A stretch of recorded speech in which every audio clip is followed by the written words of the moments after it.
Friends, आपका स्वागत है समर्पण आईएएस के यूट्यूब प्लेटफॉर्म में। और इस प्लेटफॉर्म के थ्रू हम लोग आपके लिए लगातार करंट अफेयर्स का सॉल्यूशन लेके आ रहे हैं, करंट अफेयर्स लेके आ रहे हैं जो कि आपके यूपीएससी अगर आप 2025 दे रहे हैं तो उसमें काफी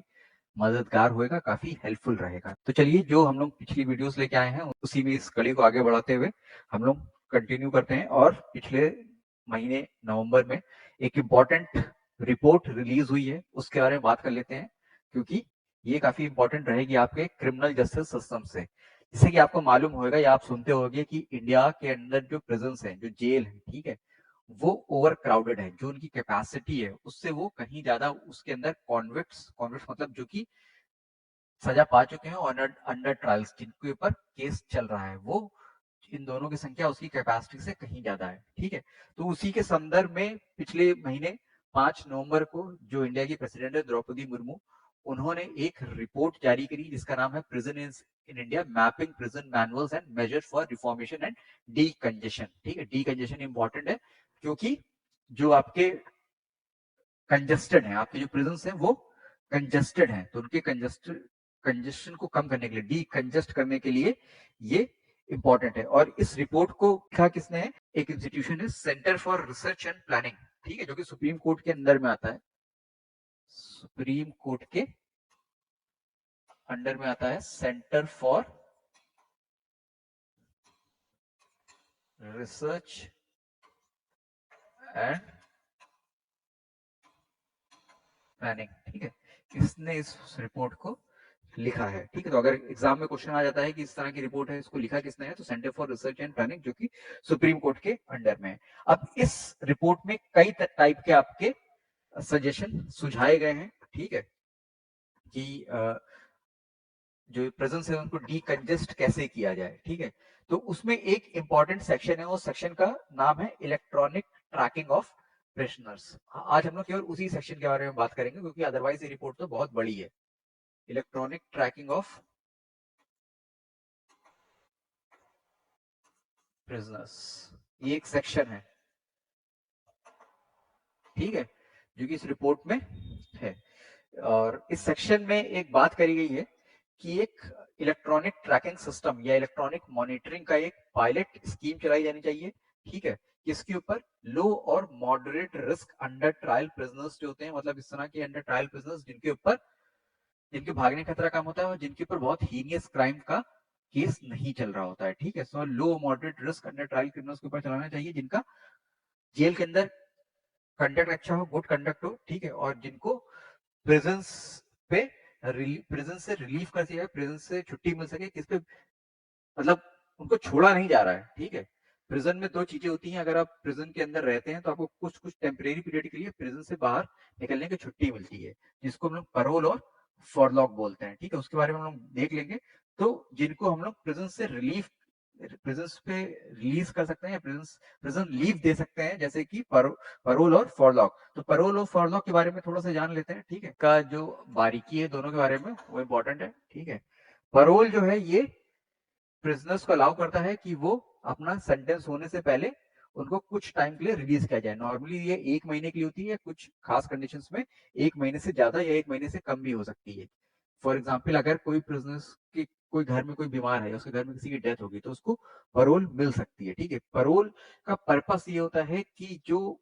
प्रिजनर्स है, ठीक है, वो लगातार जेल में जब रहता है तो उसके ऊपर कॉन्स्टेंट जेल लाइफ का नेगेटिव इफेक्ट पड़ता है। ठीक है, तो उस नेगेटिव इफेक्ट से बचने के लिए, ठीक है, और उसका सोशल रिहेबिलिटेशन के लिए, क्योंकि जब उसका सेंटेंस खत्म होएगा तब वो अल्टीमेटली आके सोसाइटी में ही रहेगा, तब उस समय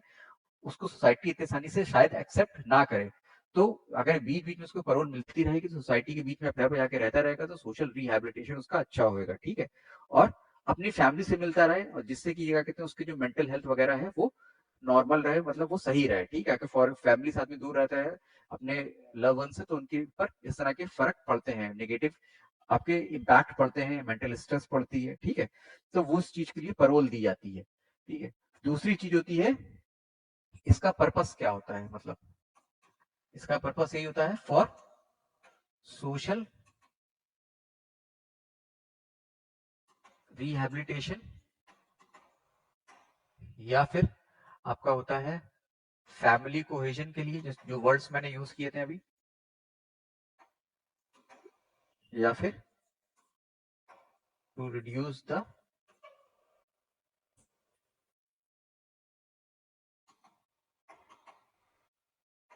negative impact of jail life. अब इसी के ही जैसा एक दूसरा प्रोविजन है फॉर लॉग, ठीक है, ये कब दिया जाता है, ठीक है, फॉर लॉग भी एक टाइप की लीव है प्रिजन से, जो कि नॉर्मली 14 दिन के लिए ग्रांट की जाती है पर ईयर, ठीक है, एक साल में 14 दिन के लिए आप बाहर आपको छोड़ा जा सकता है, ये एक महीने की होती है। और इसका क्या होता है कि अगर उसके नॉर्मली कंडीशंस क्या होती हैं कि अगर वो अपनी फैमिली में कुछ प्रॉब्लम है तो उसको परोल दी जाती है, ठीक है, और इसका जो पीरियड होता है फॉरलॉक का वो नॉर्मली 14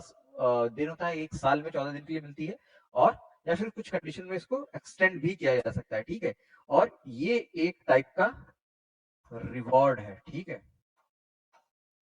ये एक टाइप का रिवॉर्ड मिलता है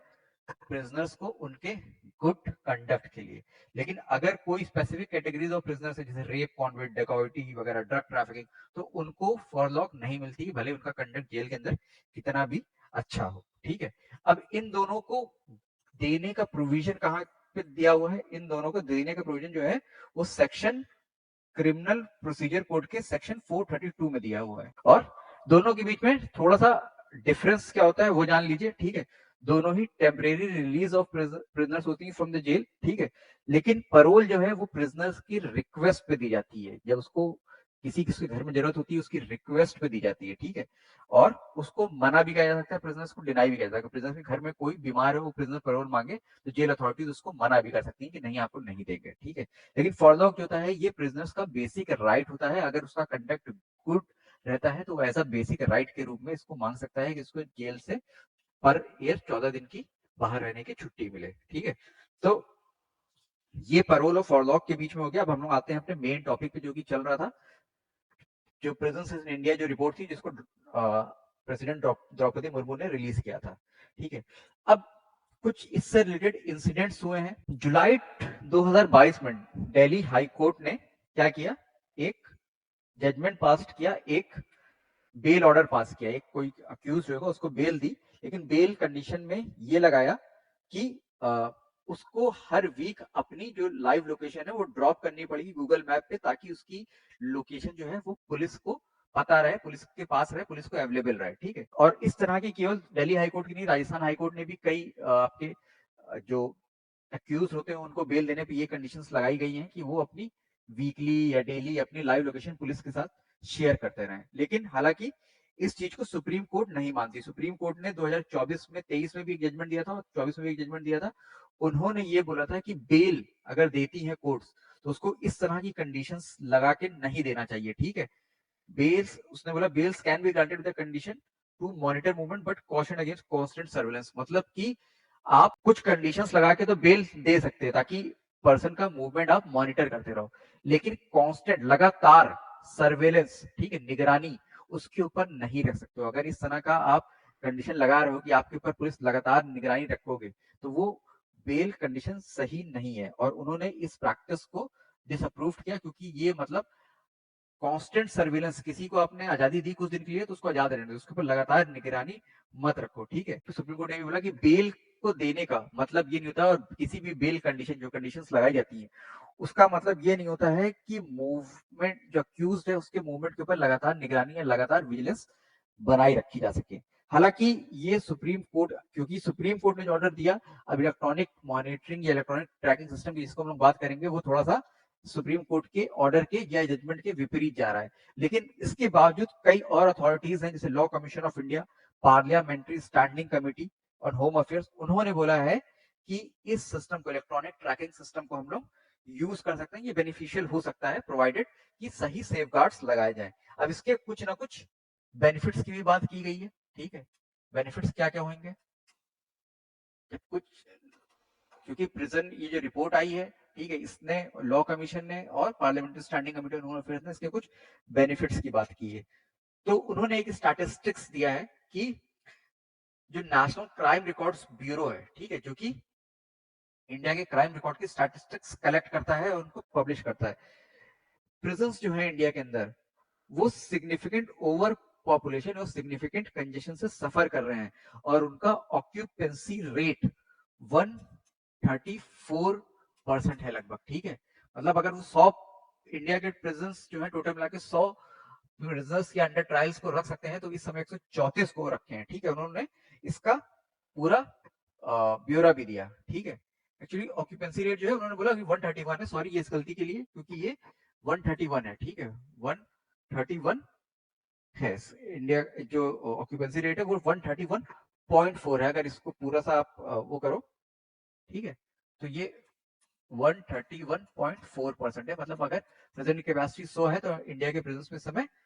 131 प्रिजनर्स रह रहे हैं। और उन्होंने बताया कि टोटल कैपेसिटी कितनी इंडिया के प्रिजन्स के अंदर, इंडिया के अंदर जो प्रिजन्स की टोटल कैपेसिटी है वो 4,36,266 इनमेट की है, लेकिन टोटल इनमेट्स कितने इस समय है जो जेल में ठूसे हुए वो 5,73,220 है। तो इससे पता लग जाता है, इसको जब आप निकालोगे तो 131% ऑक्यूपेंसी रेट है, मतलब 31% से हमारे प्रिजन्स ओवर क्राउडेड है। उसके अलावा इंडिया के अंदर जितने भी ये जो जितनी भी है इसमें से लगभग 75.8% प्रिजनर्स जो हैं वो अंडर ट्रायल्स हैं, ठीक है। यूटीपी बोलते हैं उनको, अंडर ट्रायल्स है, मतलब अभी इनको सजा नहीं मिली है, उनके ऊपर ट्रायल चल रहा है, वो अंडर ट्रायल है। और हो सकता है कि वो सजा जब उनका केस खत्म हो तो हो सकता है वो छूट जाए, बाइज्जत बरी हो जाए। तो उस केस में क्या होएगा, आपने उनका इतना टाइम यहाँ पे वेस्ट करा दिया, ठीक है। या फिर उनको तो रिपोर्ट ने सजेस्ट किया है कि electronic monitoring, electronic tracking system जो है जेल्स को, प्रिजन्स को डीकंजेस्ट करने का एक कॉस्ट इफेक्टिव तरीका होगा। उन्होंने रिपोर्ट ने ये भी बताया, सजेस्ट किया कि एक स्टैटिस्टिक्स दिए अपने, ठीक है, कि उड़ीसा की जो स्टेट गवर्नमेंट है वो पर प्रिजनर्स 1 लाख रुपए एनुअली खर्च करती है पर प्रिजनर्स के मेंटेनेंस पे, उसके रख रखाव पे, फॉर 1 प्रिजनर्स। जबकि उसके ही कंपैरिजन में जो इलेक्ट्रॉनिक ट्रैकिंग डिवाइस होती है उसका खर्चा केवल 10,000 से 15,000 तक ही होता है। तो इतने रुपए की सेविंग की जा सकती है, इसीलिए इसको कॉस्ट इफेक्टिव सिस्टम बोला जा रहा है, ठीक है। दो इसमें होगा क्या, इसमें ये होगा, उसके बारे में बताया है parliamentary standing committee of home affairs, जिसकी मैं बात की, उन्होंने 2023 में एक रिपोर्ट दी, उसका नाम था prisons conditions infrastructure and reforms, ठीक है। उसका नाम था, जो पार्लियामेंट्री स्टैंडिंग कमेटी ने रिपोर्ट दी थी, रिपोर्ट्स के नाम थोड़े जान लीजिए, एग्जाम्स में कोट करने में आसानी होती है, अच्छे लगते हैं, ठीक है। ये इन्होंने ये बोला कि इन्होंने भी इलेक्ट्रॉनिक ट्रैकिंग सिस्टम के जो बेनिफिट्स हैं उसके बारे में बात करी, और उन्होंने बोला कि इसको यूज कर सकते हैं, जैसे एंकल में आपको कोई ट्रैकिंग सिस्टम लगा दिया या ब्रेसलेट में कोई ट्रैकिंग सिस्टम लगा दिया, ब्रेसलेट ट्रैकिंग मतलब जो ट्रैकिंग डिवाइस रहेगी वो ब्रेसलेट के फॉर्म में पहना दी, ठीक है, या फिर पैर में एंकल के फॉर्म में पहना दी, तो एंकल पे एक ट्रैकिंग डिवाइस रहेगी, ठीक है। तो उन्होंने इसका फायदा बताया कि जो ह्यूमन स्टाफ और एडमिनिस्ट्रेटिव मशीनरी जो कि यूज होती है अदरवाइज प्रिजनर्स के को ट्रैक करने के लिए, ठीक है, जो प्रिजनर पैरोल पे जाता है, फॉरलॉक पे जाता है, उसको ट्रैक करने के लिए जो एडमिनिस्ट्रेटिव मशीनरी लगती है, ह्यूमन रिसोर्स लगते हैं, फॉर एग्जांपल, क्योंकि जब वो पैरोल पे जाता है तो कोई पुलिस का स्टाफ उसके घर पे जाएगा, ठीक है, या जो उसने एड्रेस दिया होगा उस पे जाएगा, उसको चेक करेगा, ठीक है। अगर उसको पुलिस स्टेशन में आके अपनी हाजिरी देनी है हर दिन या हर दूसरे तीसरे दिन, तो एक आदमी एडमिनिस्ट्रेटिव मशीनरी लगेगी जो उसका रिकॉर्ड करेगी कि हाँ ये आए थे, ये मतलब कॉन्विक्ट हैं, ये पैरोल पे निकले हैं और ये अपनी मतलब हाजिरी दर्ज करा रहे हैं दूसरे दिन, तो उसका रजिस्टर वगैरह मेंटेन करना पड़ेगा, ठीक है। और तो ह्यूमन स्टाफ भी लगेगा, एडमिनिस्ट्रेटिव मशीनरी भी लगेगी, तो उन सब चीजों को जो होता है उनको रिड्यूस किया जा सकता है अगर आप इस तरह का इलेक्ट्रॉनिक ट्रैकिंग या इलेक्ट्रॉनिक मॉनिटरिंग डिवाइस या सिस्टम यूज करें, ठीक है, क्योंकि हमको उस डिवाइस से लगातार उसकी कांस्टेंट लोकेशन का पता लगता रहेगा कि वो कहाँ है, ठीक है। अगर सपोज जब बेल दी जाती है तो कई लोगों को तब ये बोला जाता है कि आप ये डिस्ट्रिक्ट छोड़ के नहीं जा सकते, ठीक है, या फिर आप ये स्टेट छोड़ के नहीं जा सकते। लेकिन अगर सपोज वो क्या कहते हैं स्टेट छोड़ के चला गया तो फिर पुलिस को उसके पीछे लगना पड़ेगा, पुलिस को ढूंढ के लाएगी, ठीक है। तो ये सब चीजों उसमें जो कॉस्ट रिडक्शन होगा ये सब बचाया जा सकता है electronic tracking device, electronic monitoring system से, ठीक है। तो हालांकि रिपोर्ट ने ये भी बोला है कि आपकी जो प्रेजेंस इन इंडिया वाली जो रिपोर्ट है उसने ये भी बोला है कि प्रेजेंस जो ऑब्जेक्टिव है इसका, हम लोग ये ट्रैकिंग डिवाइस क्यों यूज कर रहे हैं, वो इसलिए यूज कर रहे हैं क्योंकि प्रिजन्स को डीकंजेशन कर रहे हैं, और उसके लिए हम लोग ट्रैकिंग डिवाइस बना रहे हैं उन लोगों को जो कि पैरोल और फॉरलॉक पे है, ठीक है। लेकिन उसको कुछ सेफगार्ड के साथ ही मतलब इसको फॉलो करना चाहिए। ऐसा नहीं है कि आप जस्ट ऐसे ही क्या कहते हैं आप इस सिस्टम को यूज कर लें, क्योंकि हमेशा क्या कहते हैं इस बात का खतरा रहेगा कि प्रिजनर्स जो है वो एस्केप कर सकते हैं, वो भाग सकते हैं, ठीक है। वो निकाल देंगे इसको, भाग जाएंगे, ठीक है। हाथ में आपने पहनाया है लेकिन वो भाग गए और आपके निकाला और भाग गए, फिर आप क्या करोगे, ठीक है। और उन्होंने ये भी बोला है कि अगर गुड कंडक्ट रखता है कोई प्रिजनर्स या फिर उसके अंदर रिफॉर्म का पोटेंशियल है, ठीक है, तो उस तरह के ही प्रिजनर्स के ऊपर इस सिस्टम को यूज करना चाहिए, और तभी यूज करना चाहिए जब उनकी सहमति ले ली जाए, कंसेंसुअसली यूज करना चाहिए, वॉलंटरी बेसिस पे यूज करना चाहिए, ठीक है, कि वो इस डिवाइस को पहने रखेंगे, उनसे परमिशन ले। ऐसा नहीं है कि आप किसी को पैरोल दे रहे हैं और लेकिन पैरोल तो वो ले रहा है लेकिन वो पहनने से मना कर रहा है इसको, तो उस कंडीशन में आप उसको जबरदस्ती नहीं पहना सकते हैं। तो ये रिपोर्ट ने भी बोला है कि कंसेंसुअसली बनाना चाहिए और वॉलंटरी बेसिस पे ही इसको यूज करना चाहिए, तभी क्या कहते हैं उसके एस्केप करने के चांसेस कम से कम हो पाएंगे, ठीक है। और रिपोर्ट ने ये भी बोला है कि कई कंट्रीज ऐसी हैं जैसे यूएस, यूके, कनाडा, मलेशिया, ठीक है, ऑस्ट्रेलिया, वो सब इस इलेक्ट्रॉनिक ट्रैकिंग डिवाइस को या इलेक्ट्रॉनिक मॉनिटरिंग सिस्टम को यूज कर रही हैं। अब कुछ ड्रॉबैक्स भी, ऐसा नहीं है कि कोई सिस्टम आप लागू कर लेंगे तो उसके सारे फायदे ही फायदे हैं, ठीक है, कुछ ना कुछ इसके ड्रॉबैक्स भी हैं। कुछ फायदे जैसे हमने बताया कि प्रिजन्स को डीकंजेस्ट किया जा सकता है, ठीक है, प्रिजन्स जो पैरोल पे जाते हैं उनके ट्रैकिंग में जो ह्यूमन स्टाफ या एडमिनिस्ट्रेटिव मशीनरी लगती है उसको मतलब उसमें कट किया जा सकता है, ठीक है। गुड कंडक्ट को क्या कहते हैं इंसेंटिवाइज किया जा सकता है, जो उनके अंदर पोटेंशियल फॉर रिफॉर्म्स है उसको कर सकते हैं, ठीक है, वॉलंटरी बेसिस पे करना चाहिए। लेकिन कुछ ना कुछ ड्रॉबैक्स भी हैं, तो ड्रॉबैक्स बारे में भी जान लेते हैं, ठीक है। ड्रॉबैक्स क्या क्या है, यूएस में चूंकि ये सिस्टम लागू होता है तो यूएस में कुछ स्टडीज भी हुई हैं, ठीक है। उन्होंने कहा है कि इस सिस्टम का पर्पस, ठीक है, वो इस सिस्टम को ये बोलते हैं कि ये सिस्टम ई कैर्सिरेशन का सिस्टम है, ठीक है। कैर्सिरेशन का मतलब, ये कैर्सिरेट करने का मतलब होता है किसी को प्रिजन में रखना या उसको इम्प्रिजन करके रखना या उसको बंद करके रखना या उसको जबरदस्ती कहीं पे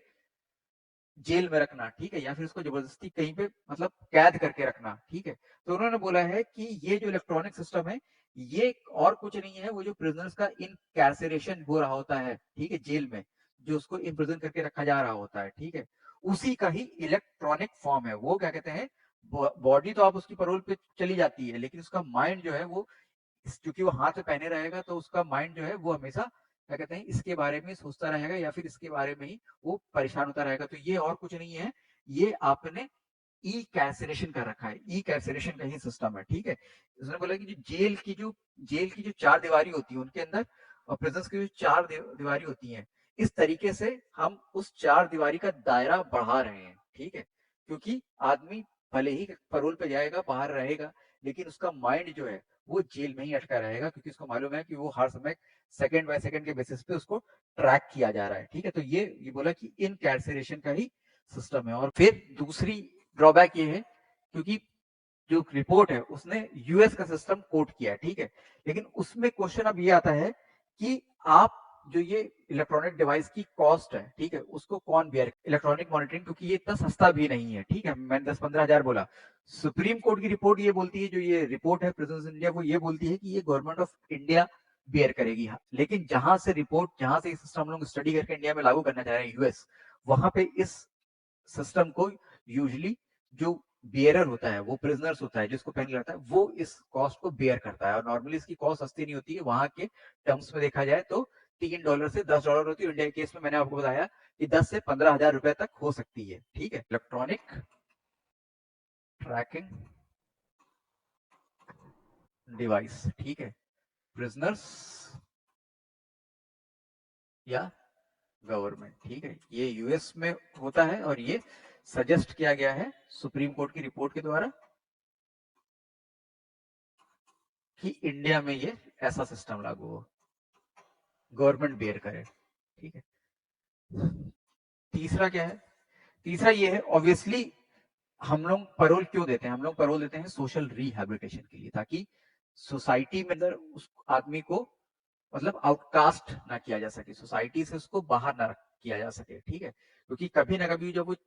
अपनी सजा पूरी करके जाएगा तो उसको सोसाइटी में रहना है। तो पैरोल और फॉरलॉ के सिस्टम से हम लोग उसको सोसाइटी में रिहैबिलिटेट करने की कोशिश करते हैं, उसको उसकी फैमिली के साथ उसका रिलेशन है वो बढ़ाने की कोशिश करते हैं। लेकिन अगर आप इस तरह की डिवाइस उसके एंकल पे, उसके हाथ पे पहनाओगे तो ऑब्वियसली सोशल स्टिग्मा जुड़ेगा। हो सकता है कि जो प्रिजनर इस तरह की डिवाइस जो कि बाहर से ही दिख रही है, ठीक है, पहने जा रहा है, उससे कोई आदमी बाहर बात ही ना करे, ठीक है, इस लोगों के अंदर कई तरह की भ्रांतियां बन जाती है ना, उनको लगेगा कि लो हमारी भी पोजीशन ट्रेस हो जाएगी, या फिर हम इससे बात कर लेंगे तो क्या होएगा, पुलिस या कानून हमको भी शक की नजरों से देखेगा, ठीक है। तो ये क्या कहते हैं, सोशल स्टिग्मा रहेगा। और जो पर्सन पहने हैं वो भी क्या कहते हैं, कॉन्शियस रहेगा, उसके अंदर भी सोशल स्टिग्मा रहेगा। तो रिपोर्ट ये भी कहती है कि कुछ इंडिविजुअल्स, ठीक है, जिनको पैरोल या फॉरलॉ मिलती है, वो रेजिस्ट कर सकते हैं इस तरह की डिवाइस को पहनने से, क्योंकि उनको सोशल स्टिग्मा फील होगा, सोशल एक्सक्लूजन फील होगा, क्योंकि ऑब्वियसली वो खुल के बात नहीं कर सकते, ठीक है, वो अपने मन की बात नहीं कर सकते, वो किसी के आदमी के साथ खुल के बात करना चाह रहे हैं, मन की अपनी बात रखना चाह रहे हैं, ठीक है, तो उनको ये भी टेंशन रहेगी कि हो सकता है डिवाइस में कुछ ऐसा लगा हो जो मेरी बातें भी रिकॉर्ड कर रहा हो, तो वो खुल के बात नहीं कर सकते। मेंटल स्ट्रेस रहेगी, ठीक है, इन सब चीजों से। उसको पहनने से हमेशा क्या कहते हैं, अगर आपको कोई कांस्टेंट सर्विस रखे तो उसको 14 दिन के लिए आपने आराम करने के लिए भेजा है या फिर जेल लाइफ से दूर भेजा है, लेकिन वो 14 दिन के लिए या 1 महीने के लिए लगातार कांस्टेंट अपने मेंटल स्ट्रेस में रहेगा, जिसकी वजह से एंजाइटी या डिप्रेशन जैसी बीमारियां उसको घेर सकती हैं, ठीक है। फिर सुप्रीम कोर्ट ने अभी कुछ साल पहले एक जजमेंट दिया था कि एक फंडामेंटल राइट टू प्राइवेसी होता है अंडर आर्टिकल 21। तो अगर आप प्रिजनर्स को इस तरह के क्या कहते हैं पहना रहे हैं, ठीक है, तो ये ऑब्वियसली उनकी जो fundamental right to privacy under article 21 उसका वॉयलेशन है, ठीक है। और सुप्रीम कोर्ट ने जब इस तरह के क्या कहते हैं जजमेंट दिए हैं कि कोर्ट जो है इस तरह की बेल कंडीशन ना लगाएं जिसमें जो आपको प्रिजनर्स होता है उसको अपनी Google location, live location share करनी पड़ती है पुलिस से, क्योंकि सुप्रीम कोर्ट ने बोला है कि इन्वेस्टिगेटिंग एजेंसी को परमिट नहीं किया जा सकता है कि वो अक्यूज्ड की पर्सनल लाइफ पे लगातार अपना कांस्टेंट विजिल या लगातार निगरानी बना के रखे, ठीक है। उसकी प्राइवेट लाइफ अलग है, वो प्राइवेट लाइफ में क्या कर रहा है उसके ऊपर कंटिन्यूअसली अलाउड नहीं किया जा सकता इन्वेस्टिगेटिव को, वो कंटिन्यूअसली पीप करे, कंटिन्यूअसली ताक झाक करे उसकी प्राइवेट लाइफ के ऊपर, ठीक है। तो ये भी एक आपका रहेगा कि ये जो फंडामेंटल राइट टू प्राइवेसी है उसको वॉयलेट्स कर रहा है।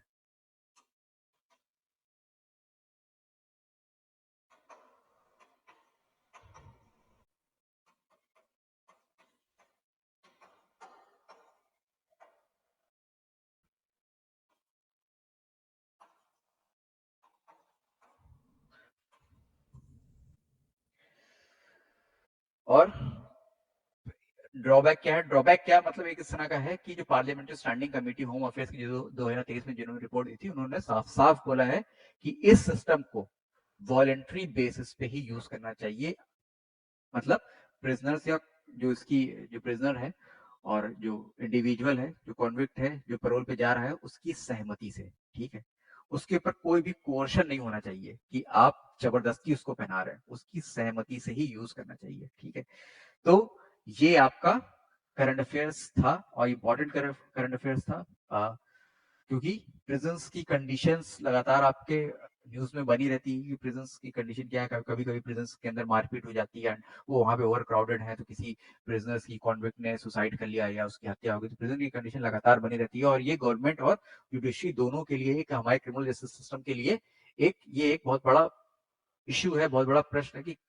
हम अपने प्रिजन सिस्टम को कैसे रिफॉर्म करें और कैसे इनको डीकंजेस्ट करें। तो उसी के रिस्पेक्ट में ये एक रिपोर्ट आई है, ठीक है, उसने एक नया तरीका सुझाया है, और जिस वजह से ये हमारे एग्जाम पॉइंट ऑफ व्यू से ये इंपॉर्टेंट हो जाता है। आप अपने एग्जाम में डायरेक्टली अगर प्रिजन के ऊपर कोई क्वेश्चन आता है तो इस तरह का इसको डायरेक्टली कोट कर सकते हैं, ये भी एक तरीका है। और अगर थोड़ा सा डिटेल में आता है कि ये सिस्टम है तो उसका क्या प्रो एंड कॉन्स रहेंगे, वो प्रो कॉन्स भी हमने